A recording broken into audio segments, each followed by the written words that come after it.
Hey guys, what's up? Welcome to the channel. I am your host, Neil Vampiro, where we play good, clean, and keep this podcast clean.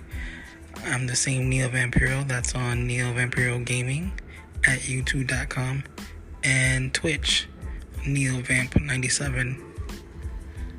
Today we're going to be talking about Metal Gear 2, Sons of Liberty. My thoughts on it. This game takes place in 2001. It was released a couple of years after 1998 Metal Gear Solid. Metal Gear 2 takes place in New York City, Manhattan, where you see Snake walking across the GW Bridge and jumping off the Verrazano Bridge. Or rather, the same GW Bridge where he lands and the stamp stuff gets busted. That game was good to me for multiple reasons. One, it was a PS2 game, one of the first few games on PS2, and it showed the power and the graphic fidelity of the power of the PS2, and the story was on point. It was very cinematic, and if you know Kojima, it was always cinematic. He liked to make movies out of his games. The first part was the tanker, where you are Snake, and you find out that it's being taken over by troops, and it's being led by Colonel Gulukovich, story-wise. And then a Marine Cypher T comes to take a picture of Snake, and you figure out why is there a Cypher as well. Anyway, as the story progresses, you realize the tanker is theirs. They took it over as soon as you landed. And as you make it way through your tanker, you're greeted by Olga, the Gru Colonel's daughter. Now, she was a cool boss to go up against because with her USP light equipped and you have your M9 Beretta sleep dart gun, she did everything she could to put your lights out. Meanwhile, you had to make sure you nailed her about, I'll say about 10-12 times before you put her down. Meanwhile, in the game, she was pregnant carrying her child, which we come to find out later was Sonny. And then we also had to collect the dog tags. The dog tags are special because they had every person's name that was involved with the game, from graphical design to the audio effects. But getting the dog tags was difficult. You either had to scare the guards to shake to give the dog tags, or hope and pray that, you had the USP gun and you just got them in the arm and they realized that you meant business. The tanker mission was short because once you got past the Marine guards and you sat through his speech and you did his little Marine exercise. If you want to do his exercise, stand by the camera station under the camera guy, but make sure that you're not fully exposed and you can mimic the exercises. And after you take the pictures of Metal Gear Ray, that's when the whole cinematic of the double cross begins between Snake, the Gru Colonel, and Ocelot, or as we call Liquid, which Liquid was played by Cam, Ocelot was played by Patrick. So I kind of wish that in Metal Gear 4 that Cam did reprise his role, was still Liquid, but he was Ocelot being Liquid.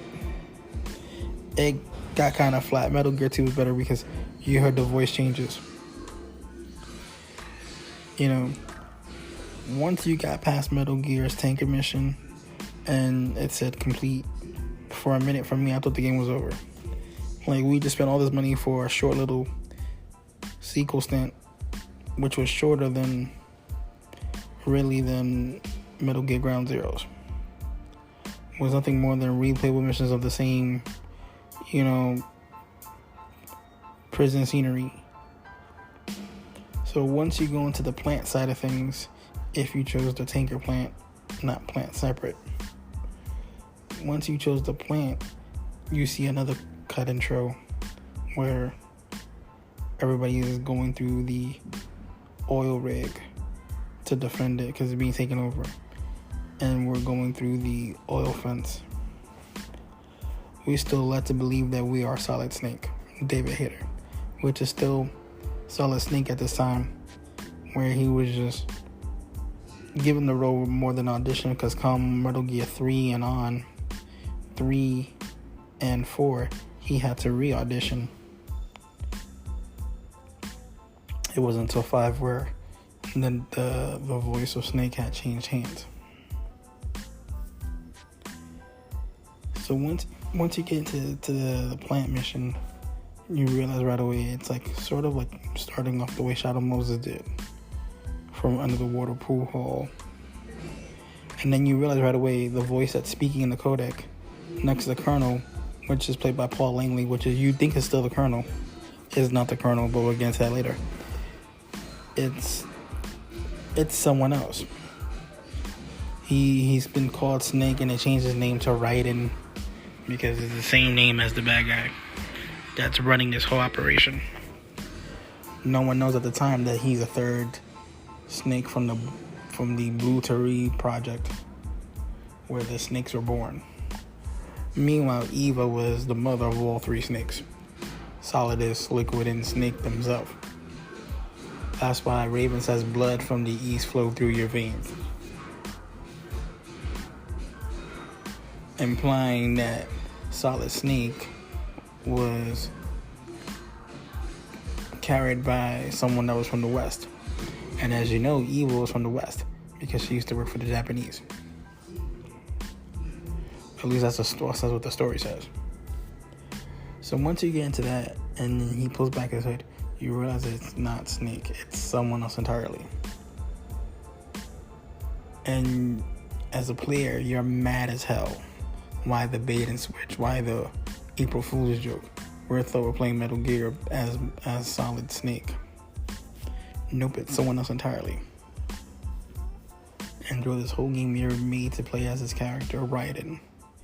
Meanwhile, as a player, you're trying to figure out who is Raiden, why is Raiden so important, why are we made to care about this Raiden, which is played by Quincy Flynn, which he did a good job as Raiden, I'm not gonna lie. He's Raiden, he carried it through, even though he was a badass in Metal Gear 4. But we'll touch on that later. Metal Gear 2, he was like unsure himself. He don't even know why he's here. He don't even know why he's doing these missions.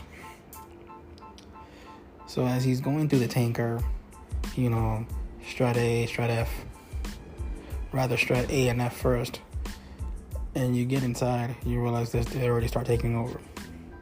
And if you go to the A side of things, 2 sentries, you gotta pick a side, which one, left, right, because in the beginning there's one on each side. So once you sneak past or you put them both to sleep, you get to Strat B, you realize that right away Vamp is there. He's already doing his thing. He took down SEAL Team 10, or part of SEAL Team 10. And he does it with relative ease. This is where we were first introduced to Vamp. Vamp and Dead Cell are sitting in place of Foxhound, the former unit that Snake took commander. Well, it wasn't commander, but he was part of. So Foxhound standing in for Dead Cell, standing in for Foxhound at this point, because this whole thing is mimicked to be Shadow Moses. For some crazy reason, it is mimicked to be Shadow Moses. So you met with Vamp, Raiden's so unsure, and at this point, after he takes out SEAL Team 10, he's got another guy dressed in field gear, which at the time we didn't know it was Snake, or in this case, JG Lieutenant Junior Grade. He went with the whole alias thing because again, he didn't want to be confused with with the bad guys taking over. So once then Vamp makes a discovery that he found what he found, Fortune happens to call, which was great because you would think that those two had a love affair, which they didn't. He really had a bond with her father, Commander Jackson, because they shared a prison cell together at one point. Or at least that's what the story says. To me, the story was great because it has such of a storytelling more than the first one. The first one was a storytelling which introduced the whole Metal Gear saga and the tone of everything, and how Kojima works and how he does his games. His games are very cinematic, movie story driven telling, sort of like Death Death Stranding is his thing too. I know a lot of us ain't a big fan of that, but I actually enjoy the game. So going back to Metal Gear 2, where once you meet Vamp, it's more cinematic. You don't really fight him just yet. And then he finds out that he's talking to JG, a SEAL, or he thinks he's a SEAL. JG takes a break, gets a rest, and you figure he has a C lashing under his clothes. Raiden cops it. I thought that was a nice clue of a hint that, why would he have a C lie on his clothing if he came by air? But Raiden asks questions. And then you meet Fortune, again, another cinematic scene. It's by the BC connecting bridge. This is why you see Fortune dealing with SEAL Team 10 on her own. And she just standing there while they're whizzing past bullets. So then, once you deal with that cutscene and you go down the mess hall, you're greeted to meet with Peter Stillman, and he gives you the whole details. Peter Stillman connecting himself with Fat Man was a nice little tie-in because they gave us a reason to why Fat Man was important, why Peter Stillman was important. Because at first glance, I was like, why is Peter Stillman important? Why is he so much screen time? And this is back in 2001. 22 years ago, to be exact. Once you hear the story, and I understand that he had a relationship with Fat Man because he raised him as a son, now you understand why he was brought in. Meanwhile, if you hear Pliskin talk about Vamp's story, Vamp is also tied in with tied in with Peter Stillman because Peter Stillman was the bomb disposal guy that got scared and mishandled the bomb, and the church that was in there went kablooey, which was also, coincidentally, Vamp's family was in there. Vamp got impaled and he survived by feeding on his family just to survive. And that's not why he was called Vamp. He was called Vamp because for other reasons. But Peter Stillman was involved with that, and because of that incident, he faked the injury, and then he raised Fat Man to be his own son. And Fat Man wasn't in the incident, but he happened to adopt him and raise him. So Stillman is connected to Vamp and how Vamp came to be, if you think about it and watch back that story. So Okojima knew how to tie in story plots for movie cinematics. But for boss battle fights, Metal Gear 1 had better boss battles. Because each boss battle actually meant something. Like, you're up against Psycho Mantis, and unless you change the ports to port 2 or grab your second controller, nailing him with a connection shot or a punch was going to be impossible because he would read your movements of your joystick, or he played with you and said, I'm reading your thoughts. Metal Gear's 2 boss battles were okay. There were 2 main cutscenes, and then once you dealt with Fat Man, which was a guy on roller skates running around the heliport, and if you didn't watch him, he would stack up booby traps on you, and if you didn't take care of them right away, they just got out of control. And if you didn't have sensor A, it was gonna be a hard time fighting unless you knew every place by heart. And he was relatively easy to take down because he liked to show off. He was a showman. Fat Man was a showboat. He liked to taunt you as hell. He was a taunter. And once you put him to sleep or you got a few shots in, you can take care of the bomb first, but you had 20 seconds to deal with him before he got back up on roller skates. So then once you dealt with Fat Man, even though I'm skipping a scene because before you deal with Fat Man, and this is after you deal with the booby trap in the lower part of Strat A, and you get back into where you first came in, Fortune comes down the elevator and she greets you with, I can't tell you how glad I am to see you alive after all. And then she starts blasting with her railgun. The experimental railgun. Meanwhile, you can't do nothing to Fortune. You just have to wait until the game says, okay, enough, and it cuts in and Vamp makes his third appearance. Because the first appearance is where Ryder meets him in B with SEAL Team 10, and then again, he's on the other side carrying the video game version President on his shoulders next to Fortune, and then he makes his appearance again to tell Fortune that Fat Man has gone nuts. And then, the cutscene takes over still, and Raiden puts 2 into Vamp instead of into Fortune, Vamp is played by Phil, which the guy did a great job. The fact that he said he had to take deep breaths, almost like he had to stop himself from breathing to get the iconic voice of Vamp, that was great. You know what I'm saying? I thought that was great.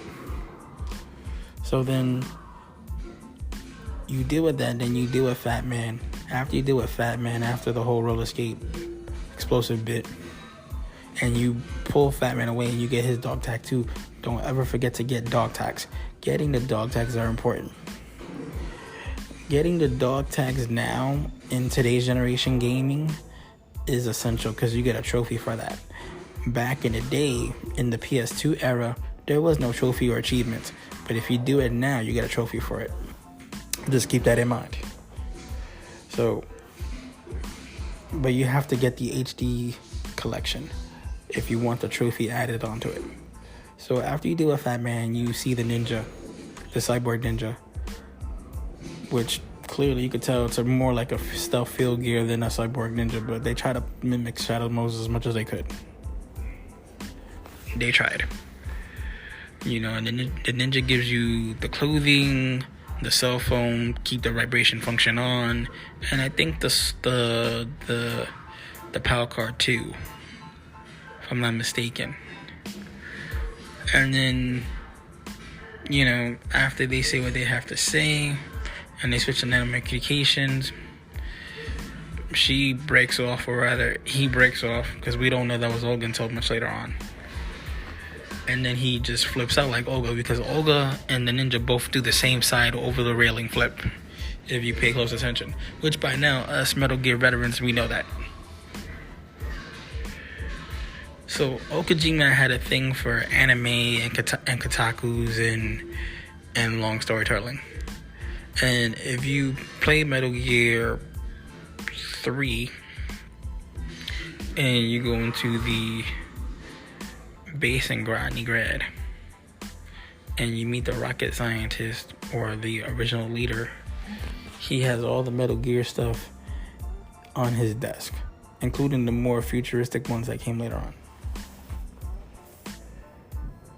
So then you go into the other strut that's already been pre-damaged because Olga says she's seen somebody in a cardboard box, so they did it on top. So then you get in the elevator and you find out that EE is somewhere else in the lower half, because Ames says that he was to be able to watch the president, but of course Ames gets dealt with because Ames got dealt with by his own pacemaker. But again, they're mimicking Fox Die. Fox Die was a thing for Metal Gear 1, and they mimicked it in Metal Gear 2. Including the Metal Gear Rays had their own version of Fox Die. It was called Digital. It was an emergency ascent course. So once you found out who Ames were and Ames gave you his information, you're going to deal with EE. And then after Fat Man was the first boss, you get to fight Vamp. My guy. The guy where I got my name from. Part of my name. And Vamp was a slightly better boss battle than Fat Man, because Vamp was kind of unpredictable at first. You couldn't tell if he was going to come at you from under the water or he was going to throw his blades at you. But he had this thing of his red knife dagger that would freeze your shadow. And if your shadow was frozen, you was frozen. There was no moving whatsoever. None. But after a few pops and tranquils, including the water, because the water was pure buoyancy. That's what the game said. Anyone fell in, you was drowning because there was no buoyancy. It was pure oxygenated water. But somehow he managed to swim in it. Blew my mind. Meanwhile, Ryan is just like, who are these people? Why am I here? Why am I even doing this mission? I don't even know who I am type deal. So you dealt with Vamp, and then you're going to swimming mode because you also got to swim to EE as well. And then you find out that EE can't swim because afraid of water. And this is going back to Huey, Hal's father. And I think he was with Dr. Strangelove at the time. If someone can quote me on that, go ahead. But I think he's with Dr. Strangelove at the time too. Which turns out to be EE's mother, but that was never really confirmed. So then, come to find out, EE can't swim. She's terrified of water. So she's on Raiden's back, and you gotta swim and make sure that you know where you're going, because you gotta look for where you came from, and you gotta look for air vents, because the air vents is for her to breathe, because her her oxygen gauge is next to nothing. So Okajima knew how to do some challenges, but it was also his team too. It wasn't just Okajima. And Konami wants to get back into the game on making console gaming, which I'm all for it. And that's why I said in my first episode, you want to make the episode or the game Metal Gear 1, go for it, but don't lose the core aspect. Metal Gear 2 doesn't need a remake. It's fine the way it is. Unless you want to change the control scheme, that's fine. That's just my opinion. Metal Gear 3 probably does need a visual update. No lie. For being that, it was during the Cold War and stuff like that.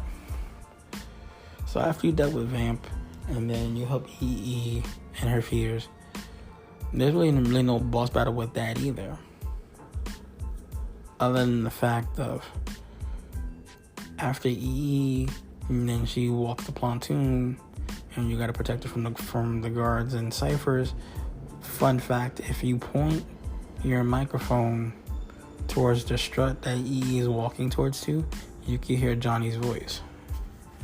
The same Johnny / Akiba that's talking about how he hates the group or he don't like the group, and he's the same one in the bathroom having stomach pains. Meanwhile, if we play Metal Gear 3, Johnny / Akiba gets mentioned, and how every group had a son named Johnny in it. So once EE gets halfway through and Snake makes his way to it, Vamp pops out of the water. Vamp goes right behind EE. Meanwhile, Snake is right behind Vamp and EE, but you don't know it's Snake yet.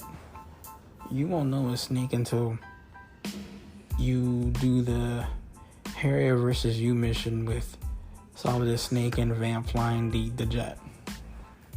That's when you find out that Snake is Snake.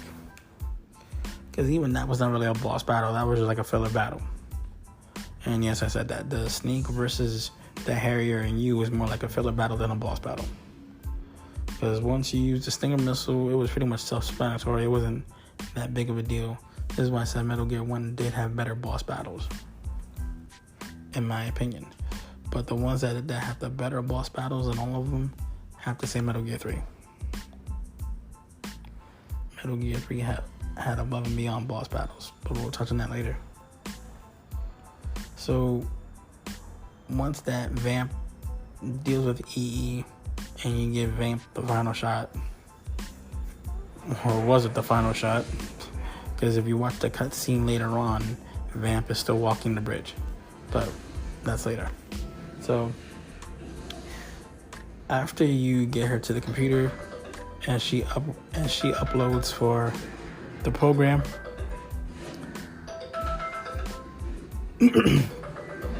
don't mind that. And then she uploads the program. Program does this thing and it mimics an antibody agent, which I thought that was cool. which was a little plot twist because with the Hals, the Emmerichs, there's always something that goes on. It never goes on straight. Whether it's Huey Emmerich or Hal Emmerich or something, it always goes something wrong. And they both did the classic pee in the locker room. That's how you know they were related, or at least that's how Kojima written it. So she dies, and then Hal pours his heart out because he's still crying over Sniper Wolf, because him and Sniper Wolf had a relationship, and he's like, why, Wolf? I'm always a survivor. And it takes you back to a flashpoint to Shadow Moses.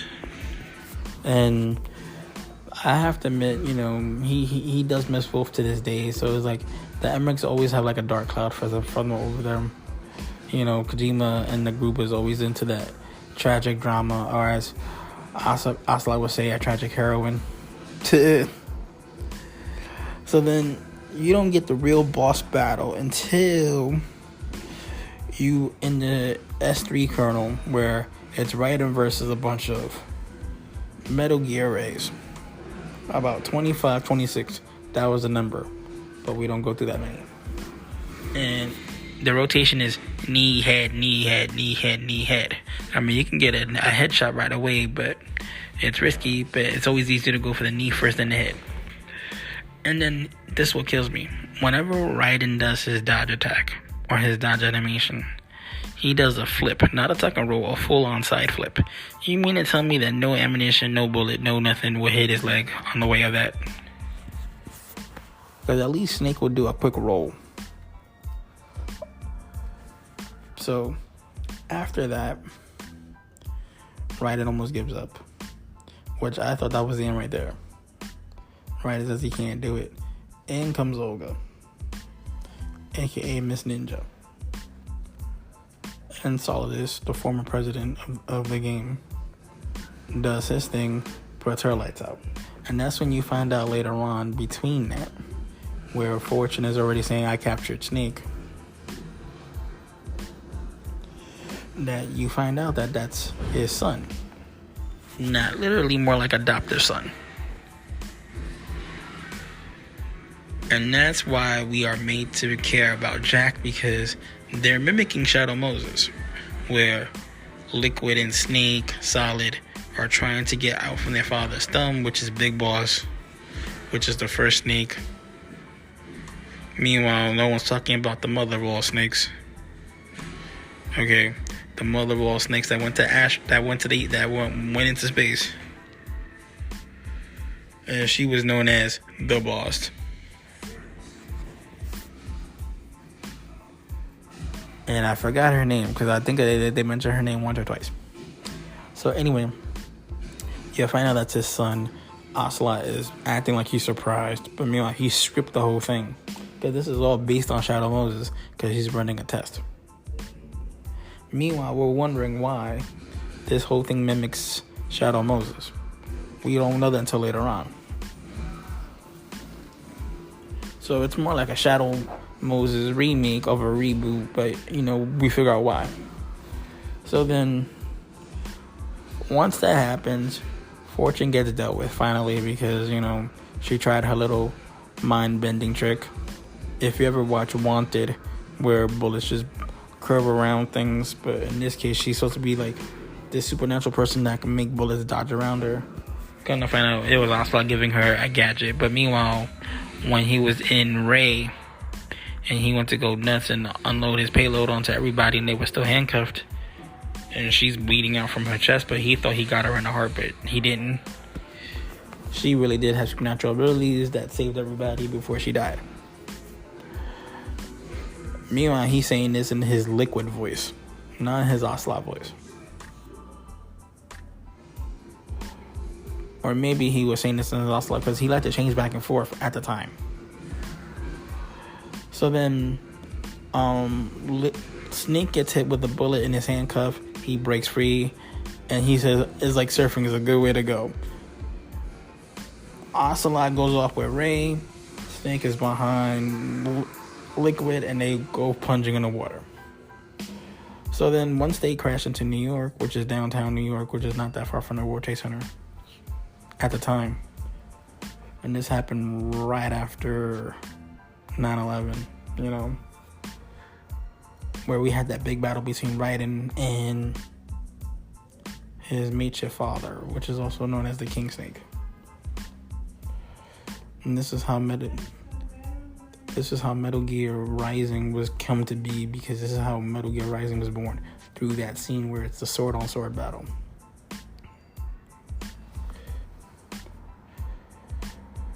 The whole premise of the game was, do what you want, do what you feel. If you feel like you can do this, do this.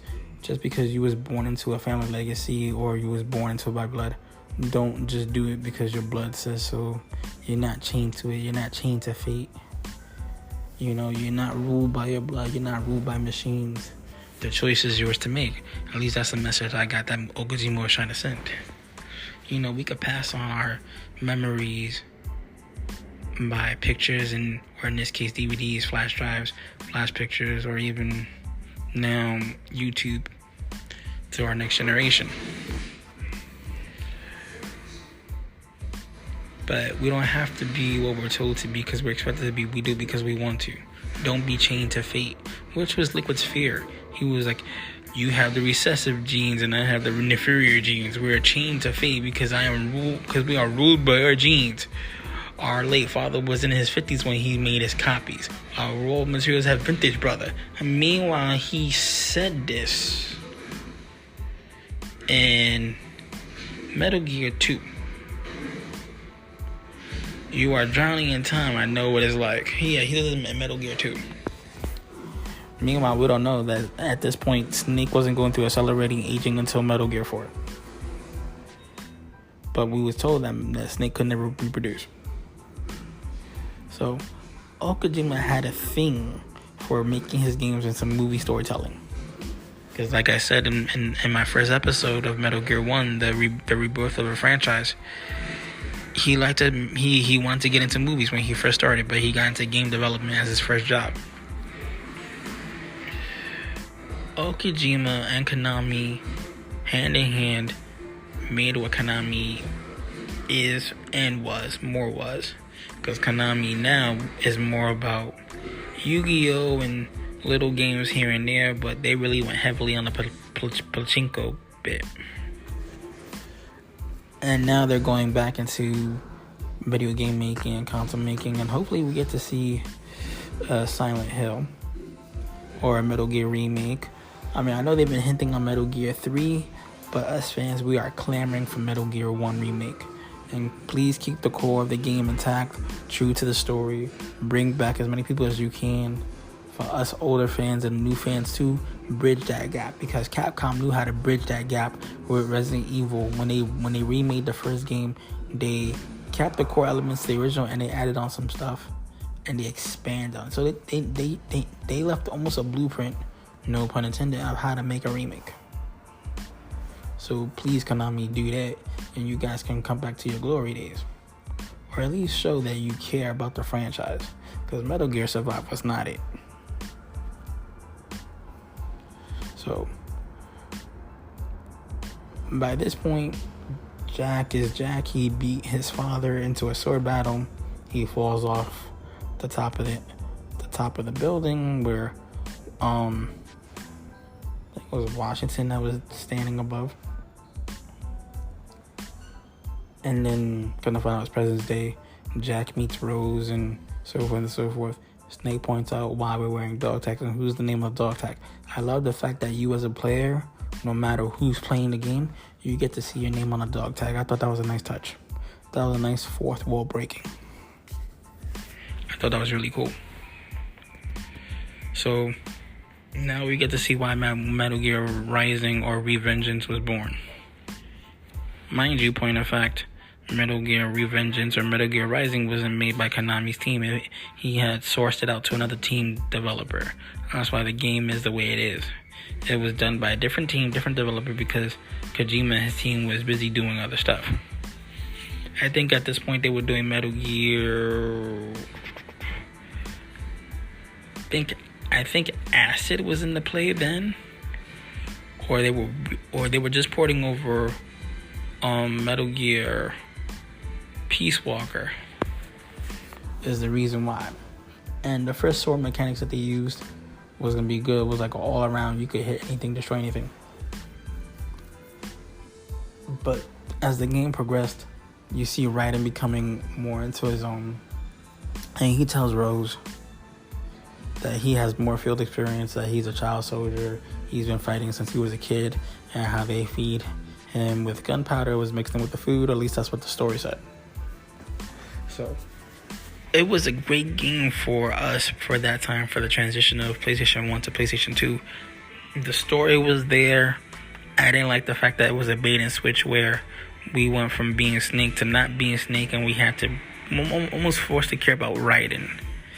And then as it progressed, we cared because we went through the struggles with Raiden. Like, okay, now we get it. So Konami, if you want to bring back this franchise, do it right. Do it for the fans. Just don't just slap it together, change some stuff, take some stuff out and say, here's the remake. Because we already went through that with Resident Evil 2 and 3. Even though Resident Evil 2, the remake, was great, the only problem I have with Resident Evil 2 is that the fact that no matter who you start with, Leon and Claire, they fight the same bosses, same battles, and that's in the same place, same time. But that's a different game, different genre. Different genre. We'll talk about that later, but I'm just making a point where just don't take stuff out and just say, this is a reimagining. Don't do that. Don't. Because then we're going to be really mad that you're going to come back and do that.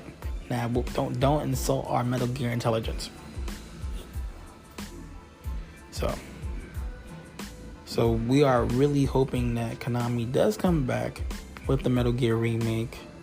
There's no official word if David Hayter is going to reprise his role as the voice of Snake. He's somewhat soft hinted on it that he might have, or they haven't called on him back yet. We have seen Snake in Super Smash Bros, or at least his character and one or two of his voiceovers. We know at one point when it was a fan-made project of Metal Gear 1 Solid being done as a fan-made project, he had let this voice out. But, that got kiboshed because Konami said no for reasons. That's alright. So, that's my thoughts and feeling. Next episode will be Metal Gear 3, 4, and 5. But probably by Monday, I'm going to do a full episode and breakdown on how to use and construct your stream for OBS. And I'll give you a step-by-step audible tutorial about how to use OBS for your YouTube or Twitch. So until then, guys, stay tuned to this channel, to this podcast. Your host, Neo Vampiro, saying stay cool, stay extreme. For the moment, guys, I'm out of here. Have a good night or a good day.